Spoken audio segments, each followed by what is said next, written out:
Union Home Minister Amit Shahana lusingduna chathakhiba mifamda CM Biren yaohnkhidre Chief Minister amagi mathakta chathaba No confidence motion loni pawan khera Manipur gi iranga mari leinana ngarang Delhi da pangthokhiba Union Home Minister Amit Shahana lusingba awangba thaki mifam aduda Manipur gi Chief Minister Nongthombam Biren kari maram gidamakta yaokhidabano CM Biren yaohnkhidre asi Chief Minister amagi mathakta chathaba No confidence motion law haina Congress ki lusingba pawan khera na wahang hanglakli Amit Shahana lusingduna Army amadi Manipur gi Chief Secretary yauna makok thongba official singsu sarugya kiba mifam aduna Manipur gi matangda wa khanaraga Manipur gi Chief Minister yaohnkhidre gi maram khanghanfam thoi Center gi thawang asi masagi party oriba BJP gi Chief Minister amagi mathakta chathaba No confidence motion law haina ANI da piba interview amada pawa kherana phongdokli Panba yabadi ngarangi awangba thaki mifam aduda Union Home Secretary Ajay Bhala Intelligence Bureau gi Chief Tapandeka Army Chief General Major Pande Army gi Chief Designate Lieutenant General Upendra Dawi Bhedi GOC 3 Crops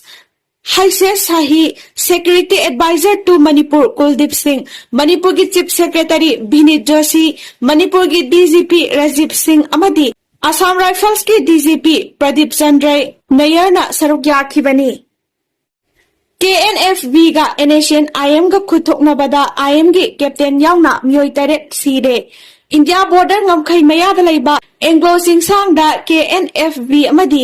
NACN IM ga khuthokna bada IM gi captain ama yauna yamdrabada kedar taret sire hairi Press na phangba pawgi likhun matung inadi haukiba jun tara mangagi numidang pung taruk makhairom taba matamda akanba moongda nakal animakta khuthokna khi maduda NACN IM gi keder sing laikhidabaga mari leinana loop asina awapa phongdokpagi cheral ama thadorokpagi matung ina laikhidraba captain RS Wilson asi yamna lupalan phamaduda fivam thina sopadagi mafam adumakta da laikhidabani East Nagaland haujikna Myanmar hariba mafam asida NACN IM gi mapangal kan khatana ba hotna bada Indian Security Force na KNFB ga laktuna duna yamna toina namthana ba hotna padagi naga singi mathakta kayarak hana landara khe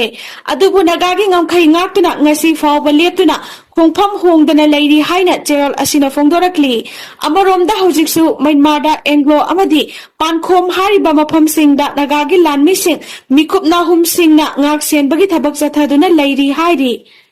Security Force na thiba humbagi thabakta khusu khulai kaya phangkhe Kangpokpi District ki manung chana laiba Gapizang Singsangda Security Force na thiba humbagi thabak chathabada khusu khulai kaya phagat pangamle hairi Police tagi phangba paw amagi matung ina phagat laba khusu khulai singadudi AK-46 assault rifle ama .22 rifle ama 12-inch single bore barrel gun ama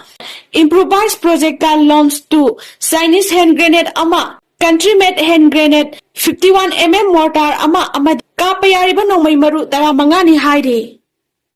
Ukhrul gi Yangli village ta khuthokna bada kukini chingnaba ama sire Ukhrul dagi kilometer humpurom chatlaga laiba Yangli village ta kuki militant singa khulai paiba masal khuthokna bada kuki militant chingnaba myoi ama sire hairi pawasina makhata na hai kuki militant singa ngasi ayuk anganba matamdagi Myanmar ga taina na leiriba Ukhrul district ki manung chana Yangli hariba mafam aduda khuthokna khibani hairi